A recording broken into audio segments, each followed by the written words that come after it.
Hey guys, this is Michelle from Emamo. Today we're talking with Teagan Eastman, Chair of the Utah Library Association's 2020 Annual Conference. We talk about the importance of assembling the right team, how even small changes can improve your event experience, and what tools they use to make it happen. Welcome to the Emamo Show. So thanks, Teagan, for hopping on a call. To get started, can you describe the event to somebody who's never attended before? Yeah, so ULA, it's the Utah Library Association. It's our annual conference. It's a pretty broad conference. It's meant for librarians across the state. So that could be public librarians, academic librarians, librarians that work for an archive or just for the state. It's got a pretty broad focus, whereas other conferences that, for example, that I might go to that have just a specific academic or instruction focus, this one's pretty broad. Okay. So it might be the only conference that somebody attends in the year if they're a public librarian that doesn't get a lot of funding. So we try to keep that in mind when we're planning it, that we have a really broad audience. Something we keep in mind when we plan our programming or the speakers that we invite. So we try to keep that at kind of the heart of our planning. Awesome.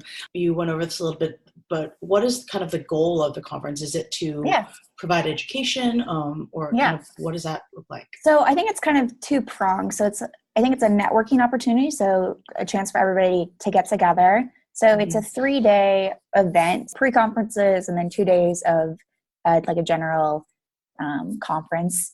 It's an opportunity for people to come and learn on those days, but it's also just a chance for everybody to kind of just get together once a year. So Utah's a really big state, and it might be the only time for us to get together and kind of talk about the issues that we're facing as a profession or as a state, and kind of talk about how we handle those challenges or learn new strategies or anything like that. So networking and learning and just coming together as a group of individuals in the state. Yeah. And how long has I know ULA has been around for many, many, many years. Yeah. But how long has the conference been happening? I'm long time. So sorry that I don't know that. Yeah, I don't know. No, it's just I think I wish I knew. I don't know, but how long have you been working with I would assume that it's been around as probably as long as the organization. That's a pretty standard, like hand in hand thing. I mean, it might not have been on the scale as it is right now, but I'm assuming in some way they've been gathering in a learning, networking manner. Oh, for sure. Whether it's kind of official or unofficial, people come together to learn from each other. Yeah. You mentioned like kind of the scale, like how, do you know how many attendees you usually get or participants? Yeah, about 500 or 600, depends on the location. Yeah. Wow, very cool. Yeah. Kind of going into the process of planning the conference, as you gear up for the new year, what is the first step you guys take when you're starting your plan for the upcoming conference? Yeah, first steps, I guess. I don't feel like we ever take a first step. It's like always like a continuous step. I don't think it ever stops. Right. I guess the first step for me as the chair was just filling all the positions, making sure that I have like manpower. That's a good step. ULA is pretty lucky. We have an event planner, so somebody that's logistically responsible for coordinating with the event center and maintaining those contracts with the location and handling all of that. So I feel like her job's probably the most critical, and she takes those first steps probably before the old conference even ends, or the last conference. Oh, wow.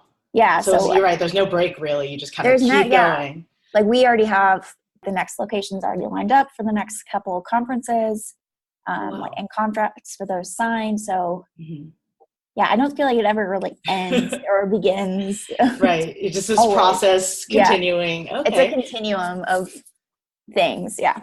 And it sounds like, just to kind of touch back on something you mentioned, I know you were the chair. So do you bring together like a team? Is it a new team every year to help manage the conference? Yeah. So I was vice chair last year. So I had like my training year. And then there's a whole bunch of positions. We have a list. I don't even know how many there are, like maybe like 12. So like publicity, programming, vice programming, hospitality. So there's a person kind of in charge of each one of those, and then the chair is, Okay. you In know, charge of all of those folks. yeah, like I have my hands in all of them because of who I am as a person. But and then last year I was just kind of watching the old chair, making sure that I was aware of everything. It's definitely a team process with the chair, just kind of making sure everything's running smoothly. And then we also worked very closely with the ULA executive team. So we have a conference call once a month with the planning team. So that's me and then all of my people, and that the ULA president-elect, and then the past president joins to kind of give you that institutional knowledge to make sure that we're representing the goals of what the ULA mission is for that year. So every year they have kind of like a message, kind of like what the cabinet has, like these are the things that we want to like achieve for this year. And like so focus to make sure on, that we're aligning our programming and the people that we bring in, that make sure that our conference represents that message and that mission that ULA is trying to achieve for that year. The conference sets up the mission that they're going to announce for the next year. So we just want to make sure that we're all on the same page for that. So it's really helpful to have the ULA executive team on that call. Definitely. And they bring that institutional knowledge because a lot of them have been around for a really long time, whereas I've only been around for like 2 years. And it kind of brings some consistency, I imagine, to the attendees, and having that like kind of continual contact with leadership, things like that. Exactly. And so this year we made the decision where the past the past chair also stays on the committee. So we get that institutional knowledge there too. So we don't every year have to like learn. Yeah, I can imagine that's part of struggle of having to have a new team managing the conference itself, is that, there's all these things of last year, like, oh, this is how we did it. And, having to start from scratch versus having that passed on. And I feel like the chair always emails the old chair anyways. And now like that person gets like the credit of like actually being on it. And you just get a lot more momentum of having that person there. So for sure. I think we have a pretty smooth ship sailing with how we're doing stuff, for sure. That's awesome. Kind of what are some of the tools you guys use, whether it's reaching out to the potential audience, what are some of the solutions you guys use? Yeah. Okay. So we use Zoom a lot for our conference calls. I don't know if that's relevant to you, but I mean, we're using Zoom now. That's very cool. So because we are all across the state, it's hard for us to meet like that. We use Wild Apricot to send out email blasts to like submit proposals and calls for things like that, or to, if we need things like, or we're raising awareness about scholarships or sponsorships or things like that. Sending out blasts through Wild Apricot is really an easy way to do that. We're pretty low tech, and we use Google Drive for a lot of our internal not communication, but like I have all of my like budget forms are in Google Drive, or like resources and things like that. Or like all of the past letters of advice from presidents are in there, and like our planning documents, that's all in Google Drive. Our agendas. We use SurveyMonkey a lot for conference surveys. Our submissions are gathered for SurveyMonkey. We use Sketch for our conference the online schedule. Yep. Cool. We use that. It's kind of secondary. We have a print program, but my preference would be to use Sketch primarily and save some trees. But I imagine that's a slow process. It's a fight that you got to fight, and pick what hill to die on. But Sketch is something that we do use. Cool. We have a print program, Zoom, Wild Apricot. We used to use Reg Online, which was our software, or not, a registration company. So when they were bought out, we decided to stick within Wild Apricot and try that out for a year, because they have a registration company. It's kind of simultaneous with our membership, kind of makes that process a little bit more seamless. Totally. I think that's pretty much all the solutions I can think of. Yeah. I mean, that's we're pretty low tech. No, I mean, that's pretty high tech. You guys are using Zoom, you're using Google Drive. Like, that's definitely, and I also didn't realize that your team is kind of spread across the state for ULA, which is, I mean, I work on a remote team as well. So having those tools available, we also use Google Drive and Zoom and things like that. Are the attendees of the annual conference is it only ULA members? No. Or who's the audience? And then how do you handle that registration aspect of it? Yeah, so this will be the first year that we've used Wild Apricot for registration. Okay. So that'll be a good follow-up question to see how it goes. Yeah.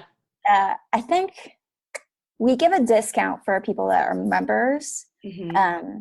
A lot of organizations tend to register a lot of their members.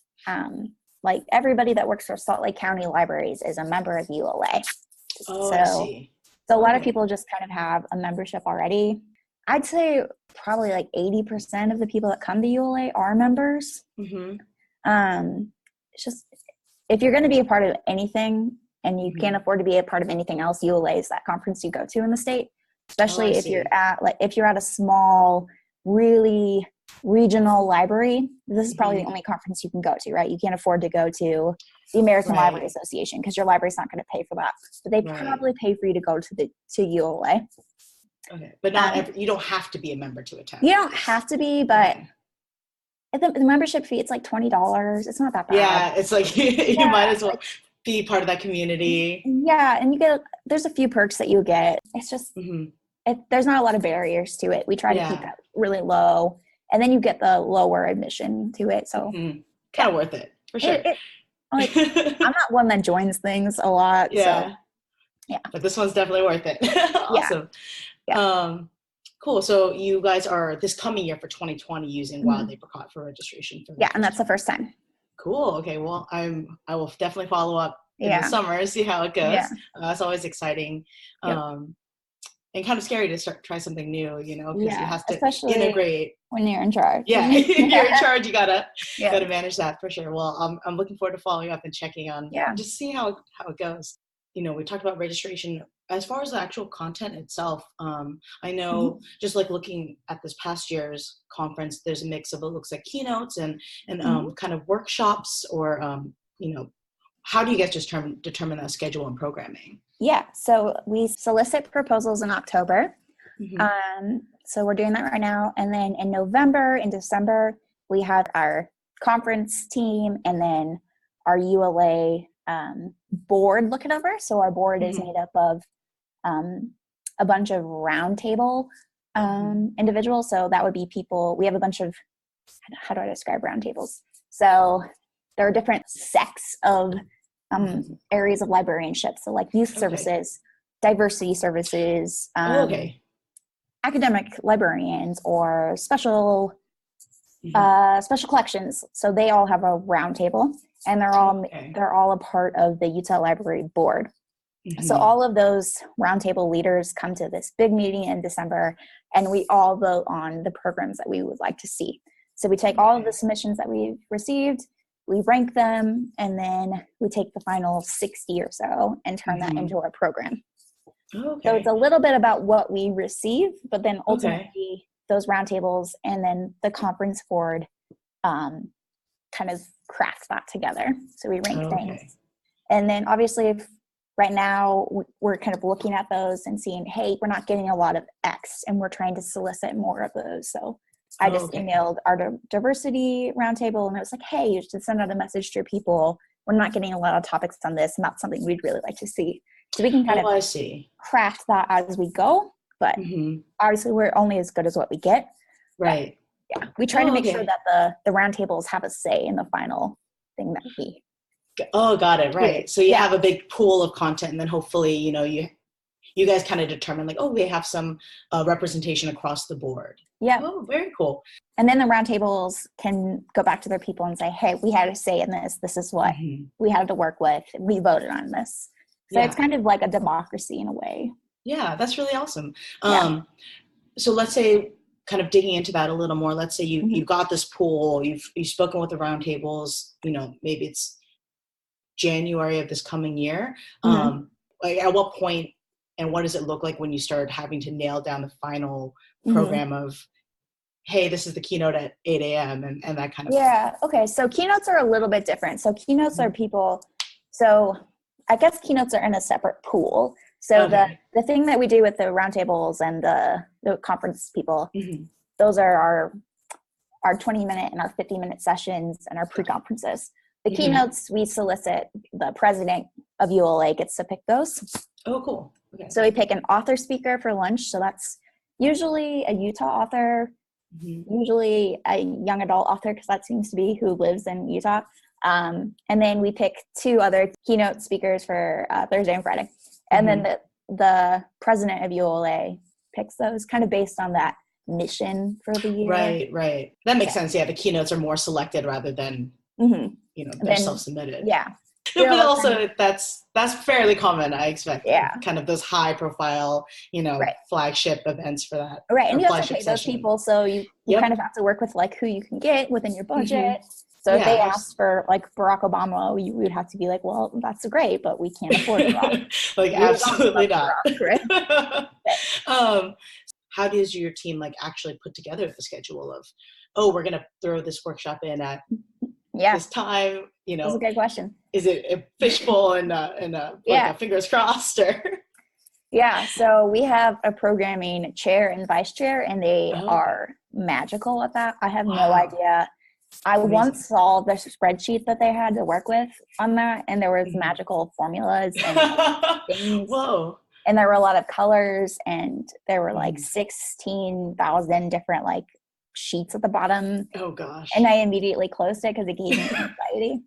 So like, absolutely. I think the people that are in charge of that are like a different breed of human that are superhuman. Like they're up here on the scale of awesome. And I'm a normal human. It's different kinds of awesome. Sure. Yeah. I just trust that they figure it out. Obviously, when we solicit proposals, we ask people, can you only present on Thursday or Friday? And if that would help us kind of determine it. Like, do you have a preference for morning or afternoon? Like sometimes people can only come to that. Our proposals, we have like 20 minutes and 50 minutes. So we only have so many of X that we can do. So that kind of helps it fill it in there. Got it. The most like high priority things for ULA are public librarianship topics, because this tends to be like the only thing that public librarians can go to during the year because they don't get as much funding. I work for an academic librarian, and our university, because of the nature of our jobs, we get a lot more funding to go to conferences, but public librarians don't get that. So we try to make sure that we have at least one really good program every slot. So that kind of helps us fill in that program. But well, I didn't realize it was a whole programming chair. That's a part of the team that you had mentioned earlier. That's their thing. And he was like me. He trained last year and then watched how it worked. Yeah. Oh, okay. So I think it fills in. Like if everything goes perfectly, I think it fills in. Like as long as there's enough public librarianship to fill in those slots, and everybody's happy, we're good. And that's good. I mean, it's teamwork is what helps you guys get through it. That's always, that person's great at this, and I just trust that he's got it all down. That's the number one part of being in charge of other individuals. Yeah. How far in advance do you make that first announcement of the new conference, and what's that first thing you do announce? Oh yeah.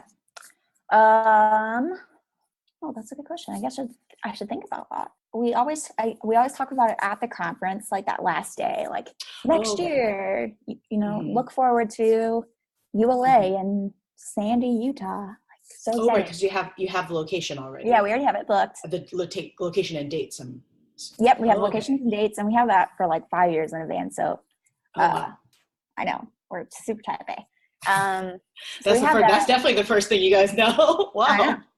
So we announced that at the conference, and then we send out a post-conference survey that says we try to get like an idea of how many people are going to use the conference hotel. So in the survey it says, look forward to ULA 2021 in Sandy, Utah.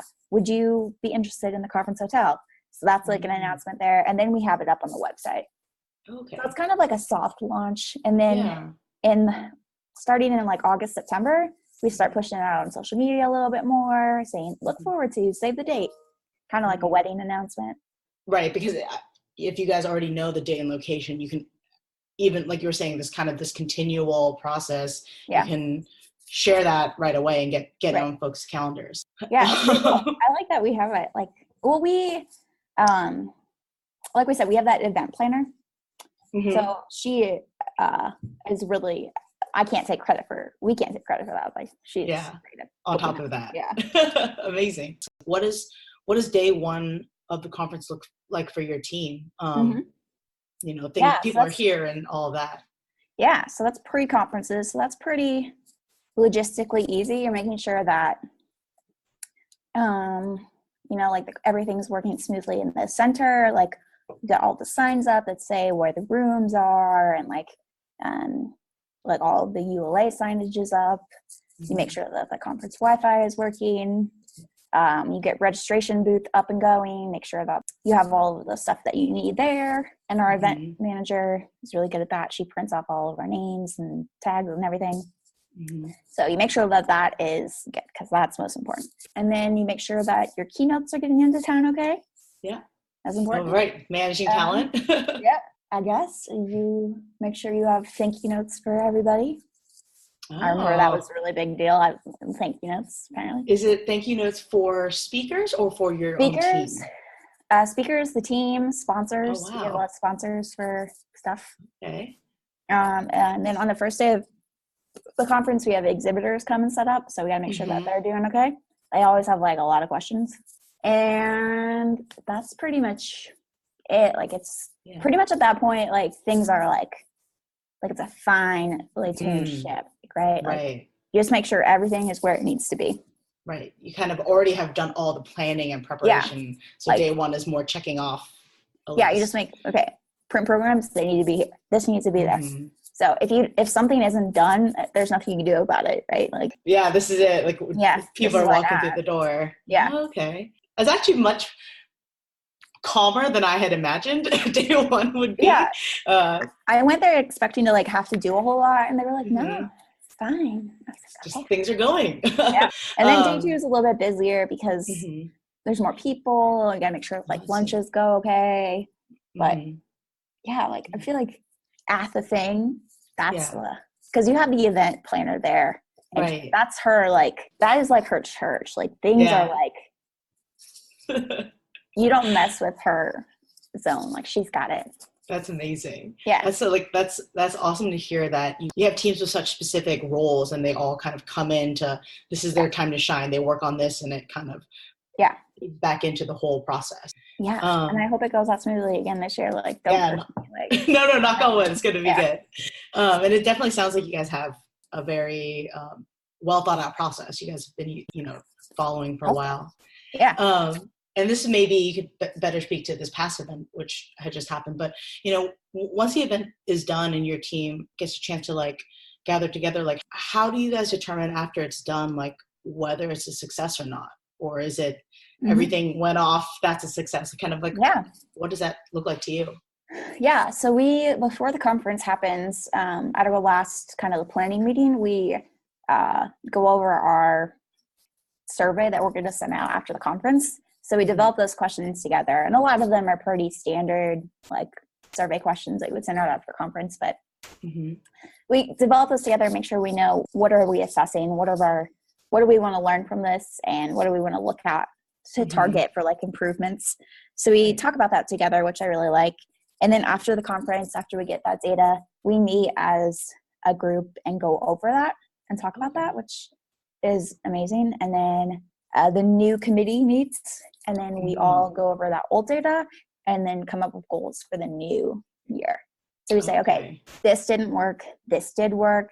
Here's why this didn't work. Here's what we could do a little bit differently for next year. So it kind of helps you looks at the past and like helps you formulate goals for the future, I think. Yeah. Oh, very cool. So we don't really have like the conference doesn't really change a whole lot year to year. Like it's not a group that really loves big changes. Like, it's not, it's just, they like what has been going on for a while, and that's okay. Like consistency. Okay. So we look for areas to make small changes. And I know you mentioned you definitely do follow up like with SurveyMonkey to the folks who attended. Do you also do follow up with other participants like sponsors or speakers? We have them with sponsors. So speakers, I think we have with speakers in the past. We've gotten a lot of feedback from attendees on speakers that interesting. We're trying to act on this year. So doing some kind of like kind of rules for speakers beforehand, which is something that we've been asked to do a couple of years in a row, but I'm finally being like, okay, we're doing it. We've gotten feedback from speakers like within the survey that we've sent out, right? I see. But we've never solicited specifically towards speakers. Got it. Okay. Which would be really interesting, I think, like to specifically ask them, what could we do better about, soliciting programs or about the rooms or anything like that. That would be interesting. Is there a new process or solution that your team implemented this year or will implement? And if you did, how did it go? Yeah, something new. That's a good question. Yeah. Well, I know you'll be using Wild April Cup for registration for the first time, which is very new. Yeah. And I know kind of you guys will determine that over the next year, but I didn't know if there was. Yeah, there was just a little thing that we did that was kind of new, and it's like super small. I'm really big on like going green and kind of like recycling. So we started putting out bins for recycling, like lanyards and like the print programs. And that was a huge hit for people. Oh, that's awesome. People loved it. And in the survey, they were asking for more opportunities for going green in the conference, which is, I've been kind of using as that's really cool ammunition for less print programs in general. Yeah. So I thought that was kind of cool that they saw that as like an opportunity to comment on more areas for that, especially in Utah, in a state where we have like so much nature and like really bad air quality. So that was just a small thing. Like I said, we do really small. But that's still a change in something that you guys, maybe small on the scale of the event, but also that's a big deal. Otherwise, all of those things would go in the trash. Yeah. That's huge. That's really cool. So much plastic. So much plastic. That's really exciting that people received it really well too. The attendees. That's quite cool. Even little things I think is really, you just add in little things, see how you can improve the experience. I think, is there anything maybe key to the process for you guys that I'm just totally missing because I'm not familiar with library associations? No, you're good. I think you hit on everything. Okay, awesome. So thanks for chatting with me there. Sorry folks for that abrupt cut, but thanks again for tuning into our first episode, and we want to hear from you. What's a detail you've noticed at an event that helped improve your experience? Let us know by tweeting us at Emamo. You can also follow us on Instagram at hello_Emamo or visit us at emamo.com. That's EMAMO.com. See you next time.